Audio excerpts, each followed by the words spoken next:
Hello and welcome to the Nerdiest podcast on Spotify. This is episode 8 of the Nerdiest podcast, and it's very fitting that it is episode 8 as today's topic is Stranger Things. Episode 8 of the podcast, episode 8 of season 5 has just released the final episode of Stranger Things forever. It's no more episodes, and let's talk about the finale. It's been very controversial. And yeah, that's the topic of episode 8. Let's get into it. We got a lot to go over. I gotta get a lot off my chest. Let's get into Stranger Things.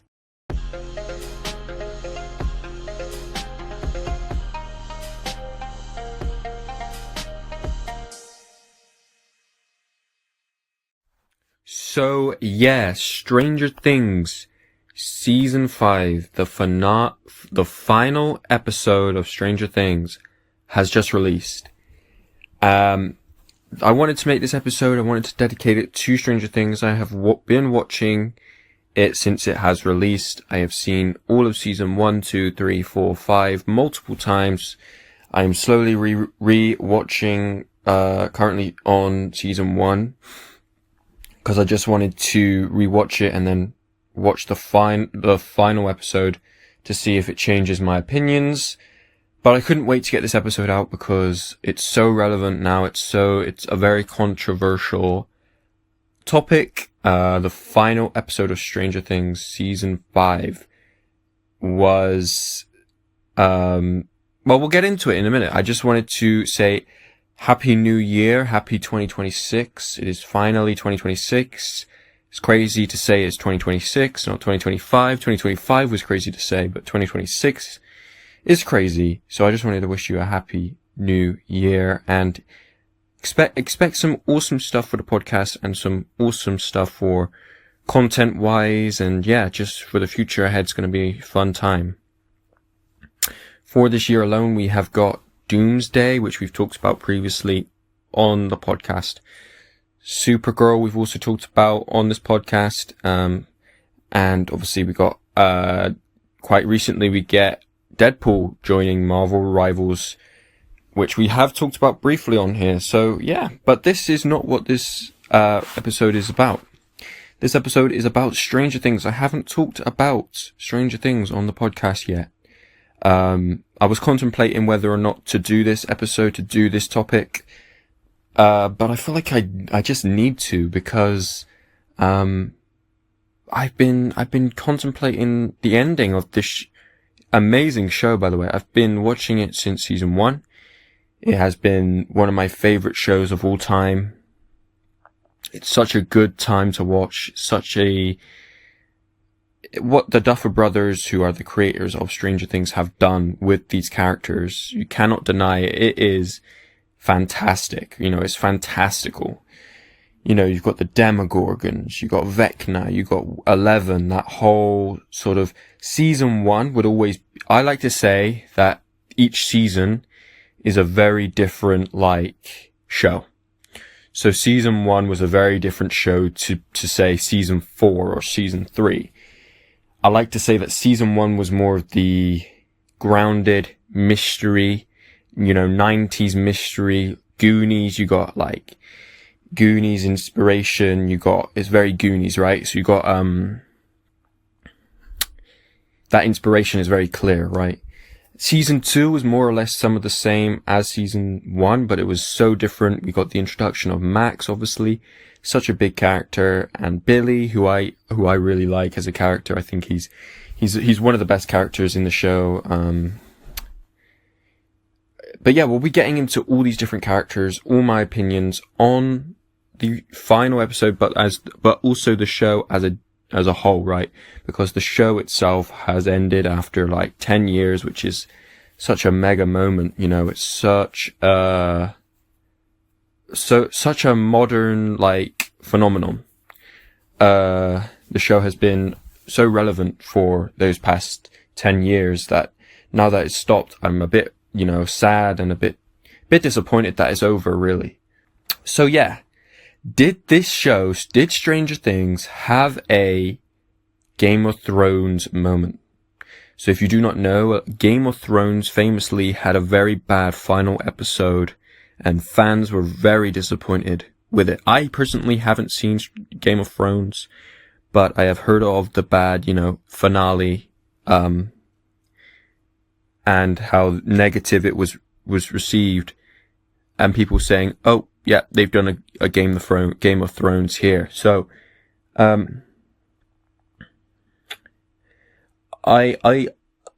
do I think the finale's bad? I personally, I wouldn't say it's bad. I wouldn't say I hate it. I wouldn't hate it, but I'm not overly fond of it. I'm not in love with it. I'm not, nerding out over it. And I'm not hyped for future projects and stuff like that. I'm kind of disappointed. I'm kind of let down. I'm kind of feel like I expected more, and maybe that's my own fault, but a lot of the actors and a lot of the directors have hyped this finale up. They hyped it over the course of its release and said it was the best thing they've ever seen, and it's the best ending to a show they've ever seen, when in actuality it probably was pretty mediocre at best. But let's go over the course of the 10 years. So let's go back to season 1. As I said earlier, I think every season, you can't compare the seasons because they are so drastically different. So if you compare season 1 to season 3, I think it's due to the fact that they wanted to stay relevant, but they're trying to stay relevant to a modern audience. Season 1 was mystery, it was dark, it was scary, Will being abducted. Who took him? Was it a person? Was it a demogorgon? What are these creatures? What is the Upside Down? That final season 1 ending was such a pivotal moment for the show. And that's why the show, I feel like, took off. After season 1, obviously, it became a big thing. Season 2, a lot of people say they don't like season 2. I personally love season 2. Definitely love it more than the season 5 and season 4. I think they, like I said, you can't compare them because they're so drastically different. All the actors have grown up and their acting skills have grown. But I have a few problems with the show, and as much as I do love it, it is sad to say that I do have a few problems with the show, and it's pretty predominant problems. So before we get into the finale, I want to just go over some problems that I had with the show throughout the first 4 seasons before we even get into season 5. So yeah, let's talk about that. So obviously, if you know Stranger Things, you got the Upside Down, you got the demogorgons. I love that. I love that every season they decided to introduce a new creature. I love creatures. I love creature design. I love monsters. And the Upside Down was one of the biggest,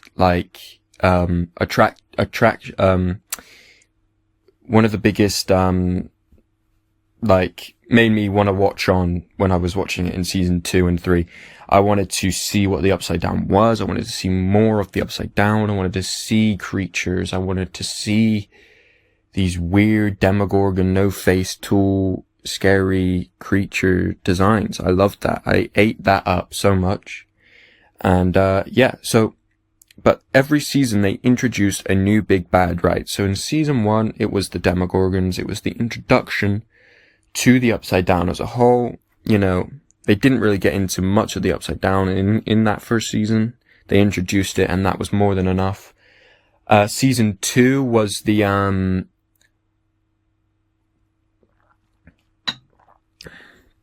so in season 2, you had the, Mind Flare, right? It was the Mind Flare taking over Will.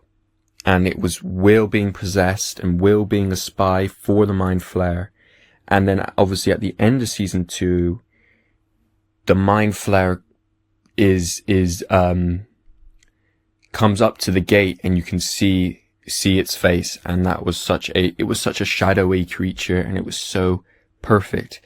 Because you obviously had, in the first season, you had a fleshy, almost human-like creature in this world. So it made you think, okay, maybe the Upside Down is another world, or the Upside Down isn't that scary. But when you introduce the Mind Flayer, this shadowy creature that possesses will to do some weird stuff and makes him act up, and the creepiness of that is so, it's there, right? It's so in your face, and it's so like, watch on to see what this is. And we did, and we watched on to season 3, where the Mind Flayer incarnated multiple different people and became I like to call it the flesh flare, what's it called? Like Mind Flare, I don't know. It's like a fleshy Mind Flayer, right? So it possessed people, and then it sucked all their flesh out and absorbed it into a flesh Mind Flayer. I don't know how to describe it. That was another cool creature design. I loved how that was animated and how it moved. It was just super off-putting and just disgusting, right? Then in season 4, they went to California, and the big bad of that, obviously, they set up Vecna, Henry Krill, all his different names. You get Henry, Vecna, and that was when the show started, for me personally, started to feel a bit like, it started to feel so different that it wasn't what I was used to. It wasn't what I was expecting, and which is a good thing, because you didn't want your audience to expect the show, to be predictable.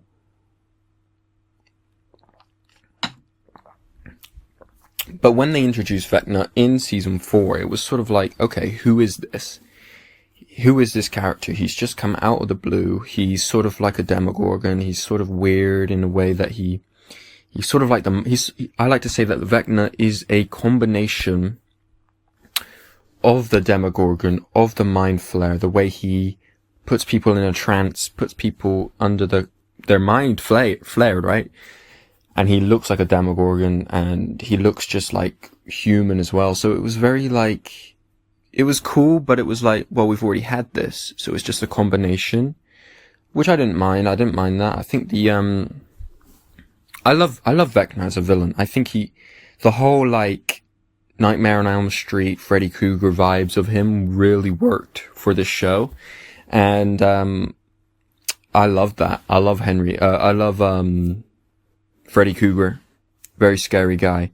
But when it's Vecna and he's sort of like all vined up and has no nose, it's so like, he looks physically disgusting, and then he also is disgusting because he plays with your mind a lot as well. So those are the villains of each season, and I wanted to talk about that because it kept that's what kept, in my opinion, that's what kept the show fresh. It kept people coming back for more, but also there are also other factors that played into keeping the show alive for 10 years. When you have a handful of cast such as, Mike Wheeler, Lucas, Dustin, Will, Max, Steve, you have to introduce characters. You have to introduce new characters. So every season they introduced a new character. So let me go through. So they didn't do it in season 1 because everybody was new in season 1. But since season 2 to season 5, they have introduced a new character, and that character has gone on to die. This is one of my biggest problems with the show, is that they are too scared to kill anyone. And it is so like in your face, we are not going to kill them, but we're going to play with your heart, and we're going to make you think that we're going to kill them. But you already know that they're not going to, but it works, and I don't know why it works, but it does. So, obviously in season 2, they introduced Billy, who, was Max's brother, stepbrother sort of thing. And, he doesn't go on to die until season 3, but they also introduced, a Bob Newby, yeah, I think that's his name. Who obviously then he gets introduced, and then in the final, or the second to final episode of season 2, he dies. And it's like, okay, well, obviously, when I first watched that in season 2, that's gonna be quite painful, but when I rewatch it, it was like, well, I know he's gonna die. I didn't have enough time. My mind didn't have enough time to build sympathy for him. I felt sorry for Joyce because I knew Joyce and I knew the stakes were high for her, but I didn't have any stakes for Bob himself. And Bob just dies and he's killed off in a really emotional way, which, let's be real, I don't think anybody really cared because they didn't have enough time to. They did not have enough time to care for this character.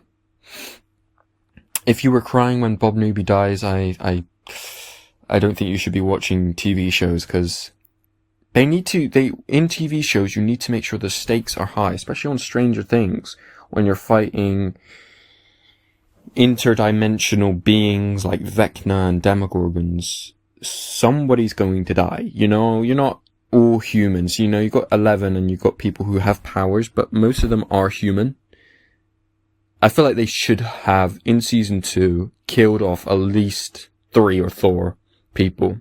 I don't think they should have killed off any of the kids, but they needed to kill off, like, even if it's, like, a side character, like what Billy was, or what, you can't introduce a character in one season and then have them exit the show at the end of that season. Every single season, that's what they did. So in season 3, they didn't introduce Billy because he was already introduced. But it also counts because he dies, and they have to reintroduce him into the plot. So it's like you're introducing him to have a pivotal role in the show, and then you're killing him off just to have that emotional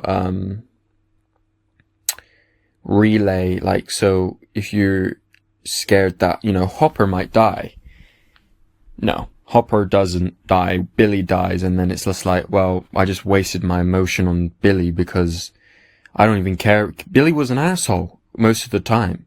And, you know, yeah, it just kind of ticks me off when they introduce a character. They build him up to be really interesting. I really love Billy, and I really love Eddie, and I really liked Bob, but if they kept him around, I would have, you know, been into him a bit more, into them a bit more, you know what I mean? So, that's the thing. So season 3, that's when they killed off Billy. And then they did something really drastic with Hopper. They practically did a James Bond where he, blows up at the end of the season and he's confirmed to be dead in the newspapers. And everyone thinks he's dead. But then Netflix decide to bring him back, and he's bold and he's in Russia now. So, that really, I think, for me, I liked that he was back, but I thought that they need to stop pulling their punches, because you could have killed Hopper and that would have worked. Like, you made us grief for this character, and then you just say, oh no, don't worry, he's here. So what's the point of even doing that? Were you testing us to see how would we, the audience, react to a main character dying? Just don't do it then. Just like, or do it. And, you know, it's not like, it's just, I don't know. It's the same thing that they did with 11 in the finale, if you have seen it. Spoilers ahead if you haven't. But they obviously do the same with 11 at the end. They did a Hopper, the thing that they did with Hopper, they did to 11. So I just feel like it's just like they're pulling their punches on these deaths. They make them really emotional. They build up the character over the course of the season. Obviously, he was meant to go to Enzo's with Joyce, but that would never happen because he died and it was all emotional, and Joyce had to pull the trigger on his death, and, you know, all that was perfect. And I think it was a perfect way to end his character. But they were too scared to do it, I feel like. Too weak. And, had to get Hopper back for season 4. But season 4, I was glad they did do that, because Hopper seems Hopper's scenes in season 4 are some of the best, are some of my favorite scenes in Russia. Him escaping the prison, him fighting the demogorgon with the sword, was the highlight of season 4 for me. Season 4 was pretty hard to get through because they were all in separate places. You know, you had 11 in Hawkins' lab, you had Russia, you had California, and then you had the Hawkins group. It was all over the place, season 4. I think that was them testing the waters of being apart, and obviously it did not end well in season 4. They all came together, but the stakes were now high for the gang, right? Yeah. So, at the end, so I want to talk about season 4 first. They did the same thing that they did with Billy. They introduced Eddie. Eddie, obviously Hellfire leader, Hellfire Club leader, and he was such a fan favorite character. They made him really well. They introduced him really well. They built him up to be this really great character, and then they obviously killed him off in the final episode, which started the making people realize the trend of people being introduced and then people dying at the end of the season. It doesn't make sense on why you would do that. You know, you're just lazy at that point. You've been doing this for 4 seasons straight. You need to start killing off the main cast. It's crazy that it's been going on for five seasons and none of the main cast die. Not even Hopper dies. Not even Joyce dies, you know. 11's still alive. Well, we don't know that, but it's speculated that she's still alive. But then they did the same thing that they did for Hopper with Max in season 4. So they did the same thing. They reused season 3 for season 4. So the thing that they did with Max, so the thing that they did with Billy, they did with Eddie. And the thing that they did with Hopper in season 3, they did with Max in season 4. You see what I'm getting at? It's just like, it's lazy, you know? And obviously Max's death, Lucas was there, you know, the stakes were high. He couldn't do anything. It had to be done. The same with Hopper. And then he comes back and then she comes back next season, right? It doesn't make sense. It's so lazy. I feel like it's just like mocking our intelligence. So, now we have finally reached season 5 of Stranger Things, which has released recently, and I have had the privilege of watching every single episode, which are like hours long, by the way, which is really great. But the way they release the release of this season was absolutely terrible. Whoever at Netflix came up with the idea to release them not only in 2 parts, but 3 parts over the Christmas. One part on Christmas. No, the first part in November, the second part on Christmas Day, and then the final episode on New Year's Eve. Whoever at Netflix thought of that was on something. I get the whole idea of building hype. You know, you can then promote the show into oblivion and have loads of people hyped for it and get loads of people to watch it. And I'm sure it worked, but the 3-part release was never necessary, especially for how it was handled. They should have done 2 episodes every week all the way up until Christmas. I feel like that would have been more balanced, and it would have just worked better, I think, for the pacing of the show. Because, spoilers ahead, after part 1, Will is revealed to have powers. He unlocks his powers, and he becomes Will the Wise, right? That is cool. That is awesome. That is such a cool way to make this finale stand out. And at this point of me watching it, I was ecstatic. You know, I was enjoying it. There was a few problems that I will get into in a few minutes, that I did not like about season 5. But Will getting powers was such a big moment, because I like Will and I like his character. And him, you know, it was just such an awesome moment, and you know what killed it? Was having to wait until Christmas Day whilst in November, right? So this part 1 released in November, and then we had to wait until Christmas. So yeah, that's also gonna come to play in the fact that I think that Will was severely underused in this season, but I feel like Will has always been really like underused throughout the whole show. So season 1, he was a very pivotal character, but he was then sort of sidelined from season 2 onward. You know, season 4 especially, he was given a little bit of screen time, but you know, not a whole lot. He wasn't really considered a main character, which I feel like is disappointing, because his character, you know, in season 1 was set up to be a sort of main character.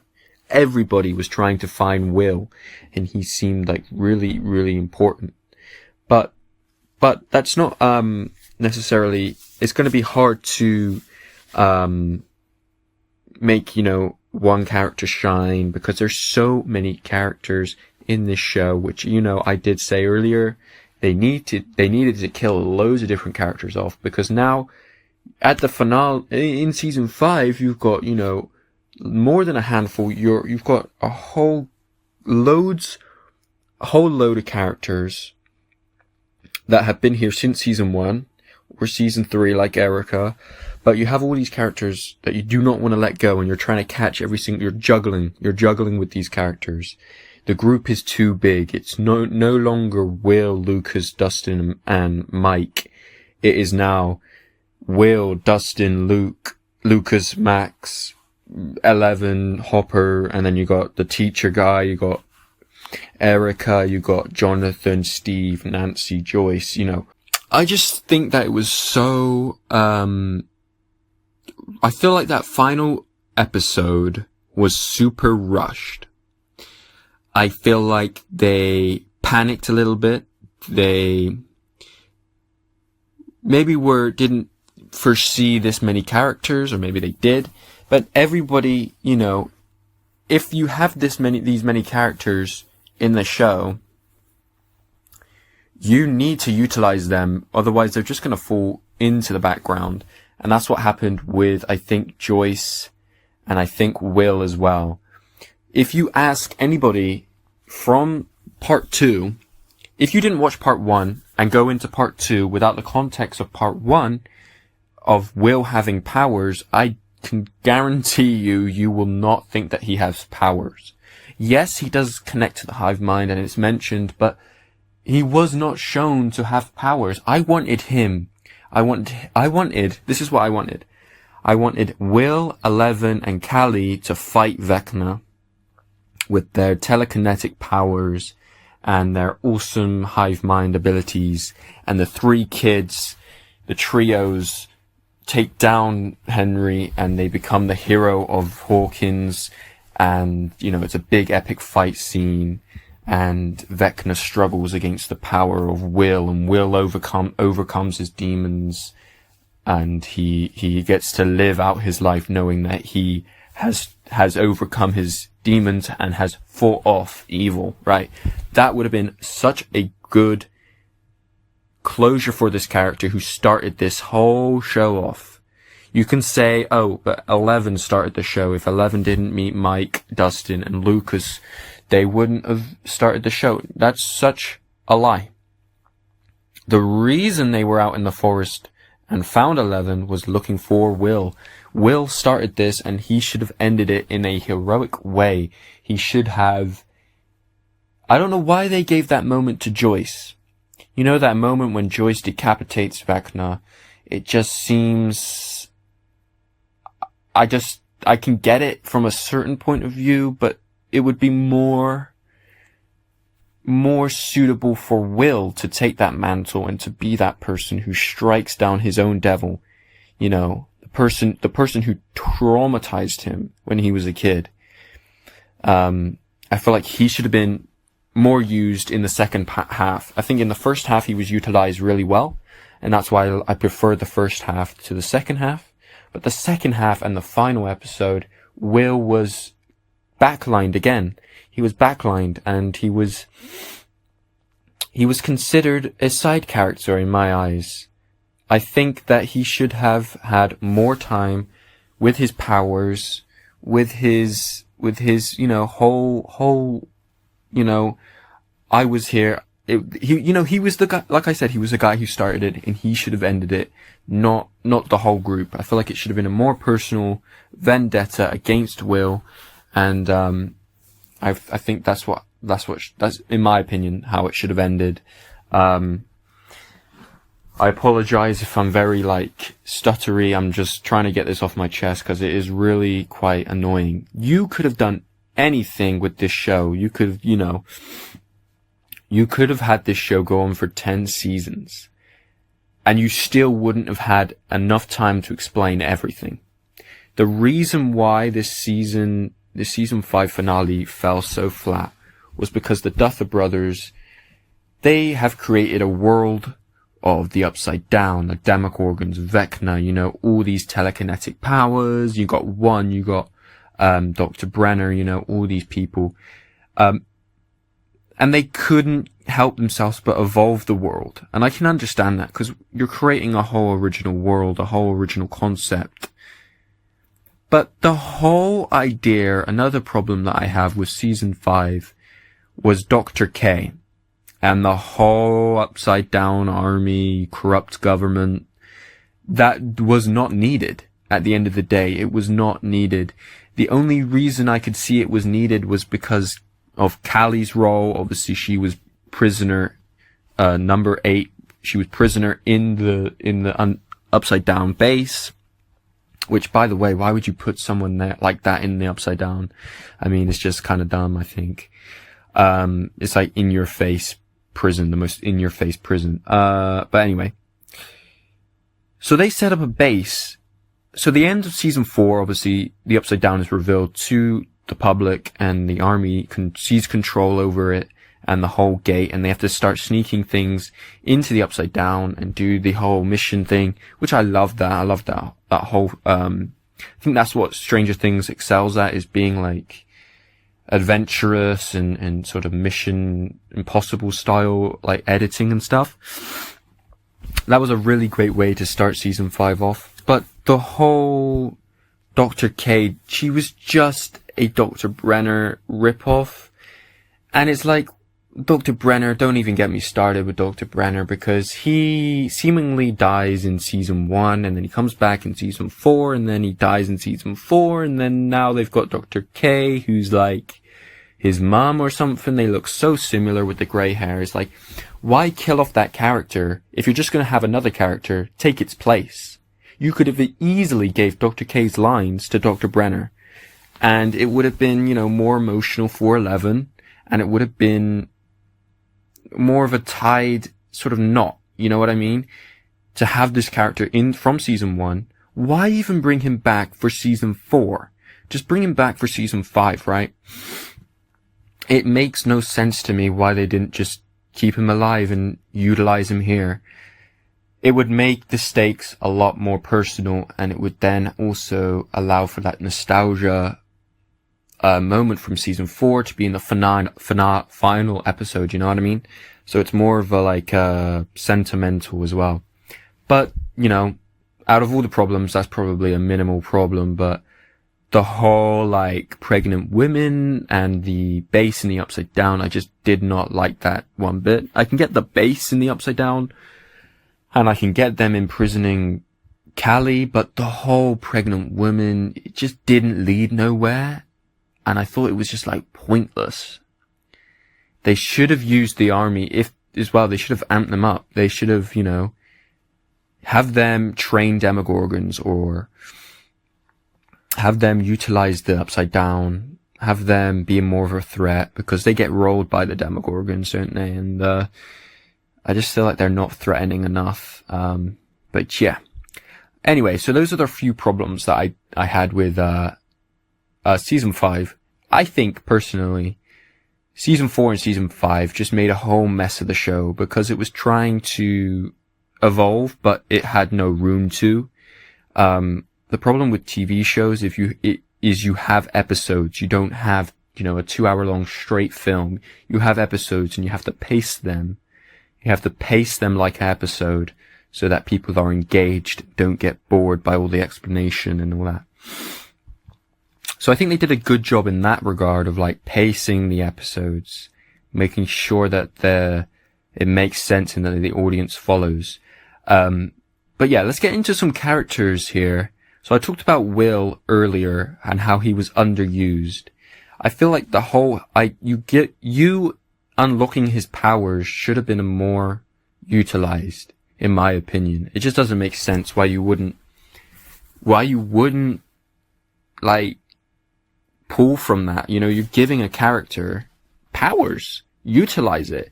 I was saying earlier that they utilized 11's powers in seasons 1 to 5 over the top, especially in like seasons 4 or 3.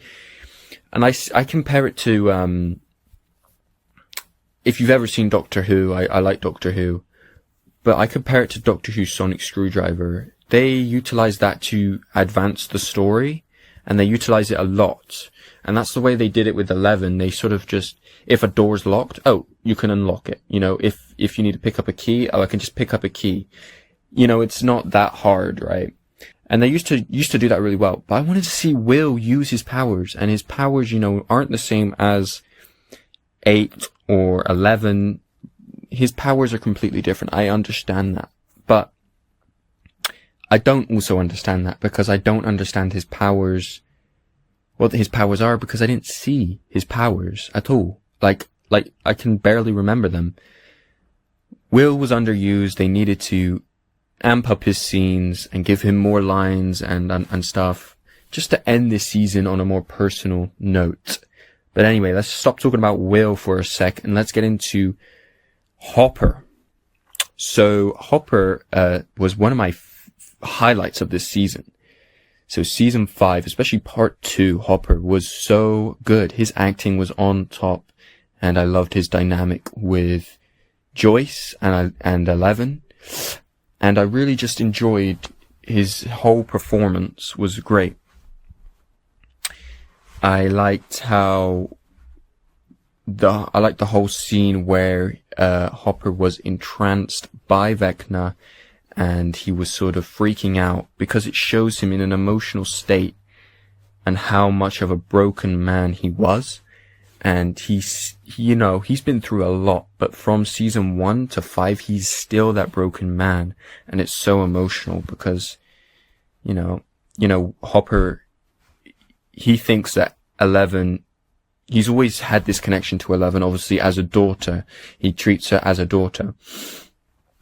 But Vecna opens his eyes and makes him see that, no, she's her own woman and that she can do what she wants. And then that allows for him to grieve when 11 supposedly dies. And I don't know what it was about that scene, but when Vecna was threatening Hopper, and Hopper was projected by Vecna that 11 was shot, that he shot 11, it opened his eyes that he is being paranoid and stuff like that. I liked Hopper. I don't know why, but I just really do like him. I feel like his ending as well was very well-rounded. Is that the word? I just really enjoyed it. Another character that I just mentioned, Vecna, were my highlights of the season. Hopper and Vecna. I really love Jamie Campbell Bower. I think that's how you say his name. His acting is top tier, especially in this season. That scene where he's watching his younger self through that traumatic cave and he's just stumped. He is stumped by the trauma of killing this man. And the whole scene of that was beautiful.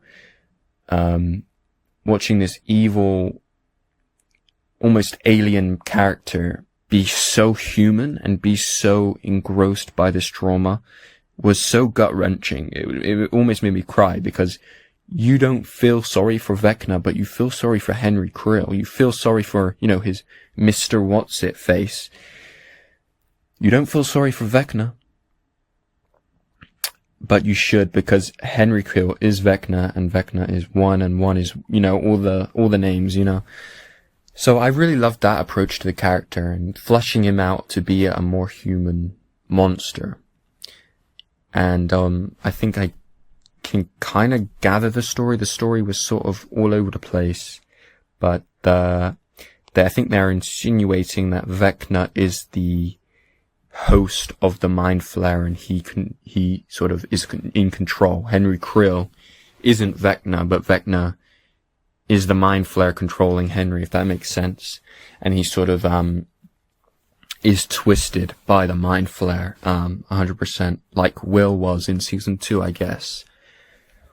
So yeah, I really enjoyed Vecna, and I really enjoyed Hopper. There were a few other characters that I really do like. Obviously, there is Steve Harrington and Jonathan. I really like Jonathan, and I like Nancy, and I like Robin, and I like the whole scene with Will and Robin being such a great duo, and I love Robin's character opening up to Will that then made Will open up, and I think that was beautiful and really well done.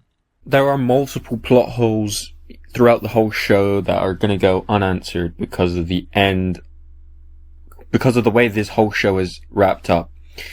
I don't think they could have answered all of the plot holes, who opened the door in the first episode when Will was running to his house, who opened the door? Why did Barb die? That's not really a plot hole, but it's like, I still want to know why did Vecna kill Barb? What happened to Susie? What happened to, what happened to certain characters that we haven't seen? What happened to, so like Dr. Clark, I think his name, no, Mr. Clark knows about the Upside Down now, like, it's just so, it feels like they haven't thought about it, which feels wrong because they are the ones who thought about the whole idea of the world and have built the world and have built this show that I love so much. But it feels like their brains were being fried as they were writing this season. A finale is meant to wrap up the whole story. Everything that you've built over the last 10 years, everything that you built in season 1, 2, 3, 4 should have been wrapped up in not just that last episode, the whole season. What I would have said to the creators of Stranger Things, I would have said, do not try to add to season 5. You don't need to add anything. I think what they should have done is they should have went with that cliffhanger from season 4, where the Upside Down seeps into the real light, into the real world. They should have ran with that, and they should have started season 5 off right where season 4 ended, and they should have tackled the Upside Down from the real world. I don't care about the government at this time. It's too big for the government. The gang needs to sort this out, and they need to do it fast. That's what I thought at the end of season 4. Season 5 just completely flipped me the other way around. It's like, well, what's the stakes now? What's happened to that cliffhanger that was, it was like 2 years we were waiting for the new season with that cliffhanger, and they did nothing with it. So I think they just were not thinking. I don't know what they were thinking when they were writing this. It's really annoying because I love this show, but talking about this final season and this final episode especially, it's really ticking me off and really just puts the show in a bad light. But I would recommend anyone watching it still, because it is really good. But there are so many plot holes, such as another plot hole that I really just didn't understand and just doesn't make any sense, is the whole Hopper's dead. Hawkins knows that Hopper's dead, but yet he proposes to Joyce in Enzo's, and he looks exactly, he's the chief of police again, which makes no sense because the newspaper said he was dead. So how are you going to explain that? And they choose not to because they're lazy. I mean, you could have easily said, you could have said it was like a fake news sort of situation, or explained it by doing something like that, but they left it up to interpretation for us fans to write the whole show. I guess that's what the message of the final episode was, is to write your own story. Let's talk about Holly Wheeler. Was a decent central character, so she was very central, especially in the first part. Obviously she meets up with Max in the little the little mindscape thing, and the mindscape world, I guess you could say. I really enjoyed her acting. Her acting was really good, and she had some funny moments with Derek, and I just think she was very she made me connect to the character, and she didn't need 3 episodes. She made me connect with the character in 1 episode. It was really good. Obviously she's been a character since season 1, but she's the actor and the writers evolved the character so well in the first episode of season 5 that I could not recognize her. But that's a good thing, because that's what happens when you get older, is you change a lot. And yeah, I just really liked Holly. I think she was a really great character. She had a central role, and I wasn't even mad about that. Obviously you could say it's filler, and it's we don't care about Holly, we care about the main guys. But I did like Holly. She was a great reflection of the season 1, season 2, dynamic of the kids, with all the kids in that Krill house. It was pretty fun to watch. But yeah, I really enjoyed the whole mindscape with Max, and it was a bit trippy, a bit hard to understand. But yeah, one thing that I will say about Max is I have a few more problems with season 5. I didn't like that they brought back Max at all. I hated that she survived season 4. Why are we doing this? It doesn't make any sense. Are these people immortal? No, they're humans. They should be dying. And I'm being brutally honest. The way that Max wakes up as well, I really do not like that scene. How she just wakes up and it's just 5 minutes later, it's accepted. No, dude, she's been in a coma. She should be, it should be a more of an emotional thing. And I really think that she should have been blind at least. I know that sounds harsh, but her eyes literally started bleeding and popping, right? All of her bones. I don't know how she survived this. It's ridiculous that they think that we're that stupid to think that she survived. I highly doubt anyone would survive that normally. The coma, yeah, that was great, and she didn't wake up until part 2, but I don't know, man. You don't need another character added to the group. Kill people off. You're so afraid of doing it. I for sure thought all the group was gonna die, but literally nobody died. So that is what I'm ranting about. That's why I'm a little bit peed off, is because this show is 10 years old. It's not like The Walking Dead. The Walking Dead, they kill off a character quite a lot, in that show. They needed to take notes from that and kill off some main characters. And I know most of them were kids, and I know that probably wouldn't be well received or whatever, but I mean, they're fighting an interdimensional being here. I mean, it's crazy, really. Another thing that I want to talk about quickly as well is the creature design in this season of that final creature that they fought on the Abyss. I love that design so much. I love creature design, like I said earlier. I don't know what the name is, but I'm going to name that creature the Vessel, because I feel like it is. It's the vessel for the vessels, so inside the vessel is the vessels for Vecna. And obviously there's Vecna himself controlling it, but it's this massive mind flare-like creature. I thought it was a mind flare. It could possibly be the mind flare's final form or something like that. But to me, the design is so cool because it looks like the demogorgon crossed with the mind flare, crossed with Vecna, and crossed with I think it's all the creatures combined, and I really like that because it's all the monsters that they fought are then now fighting in one big monster. Yes, I thought the fight scene was very, very rushed, and I thought it was very, very uneventful. Nobody died and stuff. that's why I didn't like it that much. But the design itself is really solid, and I really enjoyed that creature design.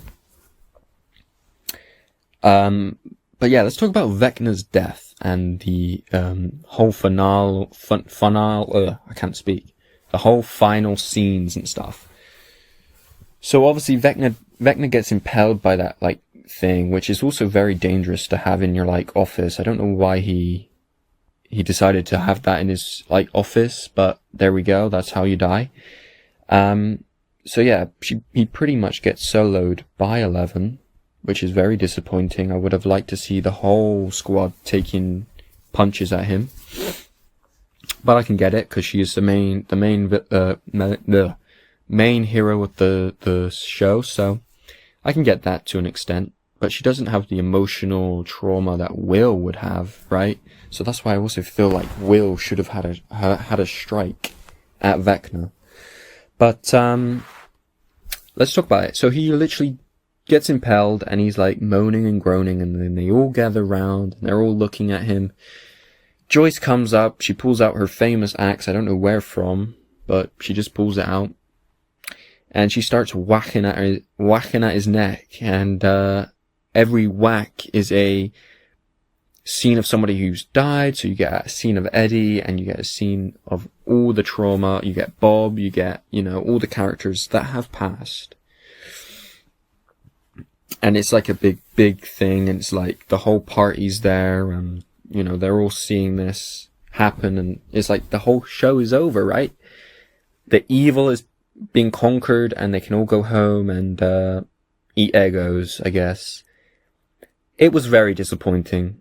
I was like, wow, they just decapitated him. Okay, wow, awesome.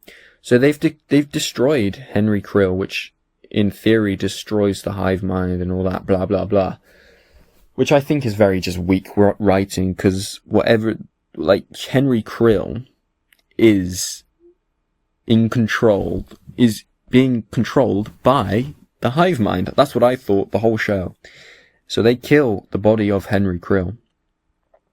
I thought the hive mind, I thought it was going to be more. Generally, I thought it was going to be more, but I guess they got a bit bored and just decided to finish it there. So then they all somehow get home from the abyss to the upside down, and somehow manage to get home all safe.